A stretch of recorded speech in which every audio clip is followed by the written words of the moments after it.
শুনছেন আপনারা? পাকিস্তানের জিয়া মরল দুর্ঘটনায় ভাই, তার বিমান পুড়ে ছাই হয়েছে, কোরআন পড়ে নাই। কোন সুবহানাল্লাহ। 80 দশকে পাকিস্তানের প্রেসিডেন্ট জিয়াউর রহমান ছিল না? এরা জানেন, মুরব্বীরা জানেন নাকি? জানেন না কেউ? তাইতে এইখানে উনি লাগাইছে, পাকিস্তানের জিয়া মরল দুর্ঘটনায় ভাই, তার বিমান পুড়ে ছাই হয়েছে, কোরআন পড়ে নাই।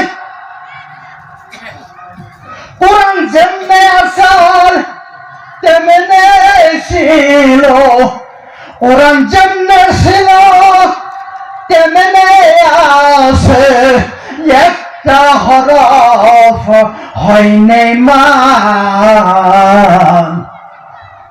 বিশ্ব থেকে হারাবে না পবিত্র কোরআন, বিশ্ব থেকে হারাবে না পবিত্র কোরআন। যেরকম সুবহানাল্লাহ। আমার বন্ধুরা, বাবারা, ও পর্দার মা বোনেরা, শুনে নাও, ভুলে গেলে চলবে না। আল্লাহ রাব্বুল আলামিন কোরআনে পাকের মধ্যে জানিয়ে দিয়েছে, 1 নম্বর জিকিরে বলেছি, মনে আছে তো আপনাদের নাকি? 1 নম্বর জিকিরে বলেছি, যখন আপনি জিকির করবেন তো মসজিদে যাইয়া আল্লাহ পাকের কোরআনকে তেলাওয়াত করবেন। যখন আপনি জিকির করবেন, বাড়িতে বৈশা কোরআন তেলাওয়াত করবেন, যে জায়গায় বসেন না কেন, আপনার কোরআন তেলাওয়াতটা হইল আল্লাহ পাকের জিকির। কোন সুবহানাল্লাহ। 2 নম্বর জিকির আমার আল্লাহ রাব্বুল আলামিন কোরআনে পাকের মধ্যে জানিয়ে দিয়েছে, ফাযাক্কিরু বিল কুরআনি মান ইয়াখাফু ওয়াঈদ। জোরে বলেন আল্লাহু আকবার।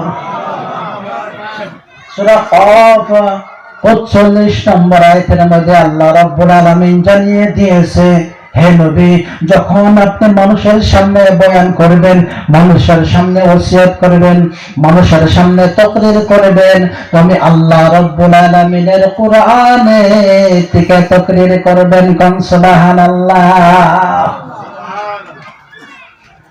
1 নম্বর ফায়দা দেখেন,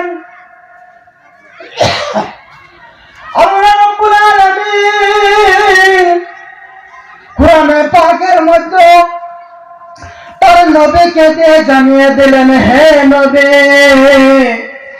যখন আপনি মানুষের সামনে আমি আল্লাহ পাকের কোরআন দিয়া, আমি আল্লাহ পাকের জিকির দিয়া মানুষের সামনে বয়ান করবেন, 1 নম্বর ফায়দা, যখন তাদের সামনে কোরআন বয়ান করা হবে, তাদের অন্তরটা গলে যাবে। কোন সুবহানাল্লাহ।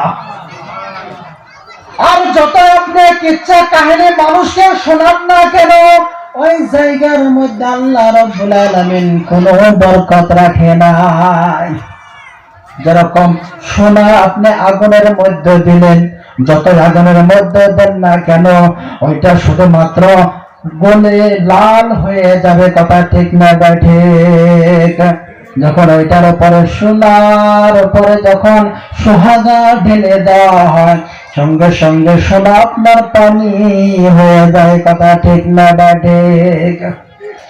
আমার বন্ধুরা, বাবারা, আল্লাহ রাব্বুল আলামিন তার নবীকে ডাক দিয়ে বললেন, হে নবী, ইয়া রাসূলুল্লাহ, হুজুর, যখন আপনি মানুষের সামনে আমি আল্লাহ রাব্বুল আলামিনের কোরআন দিয়ে বয়ান করবেন, তাদের অন্তরটা ওরকম গলে যাবে যেরকম সোনার উপর সোহাগা ঢেলে দিলে গলে যায়। কথা ঠিক না ঠিক? ওই জন্য আল্লাহ রাব্বুল আলামিন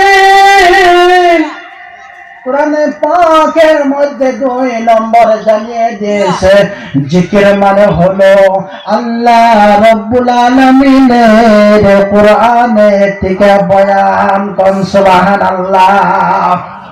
যে জায়গায় যান না কেন আপনি সর্বপ্রথম বলবেন হুজুর আপনি কোরআন দিয়ে বয়ান করেন, আমাদের সামনে অন্য কিছু চলবে না। কথা ঠিক না ঠিক? যারা বলেন লা ইলাহা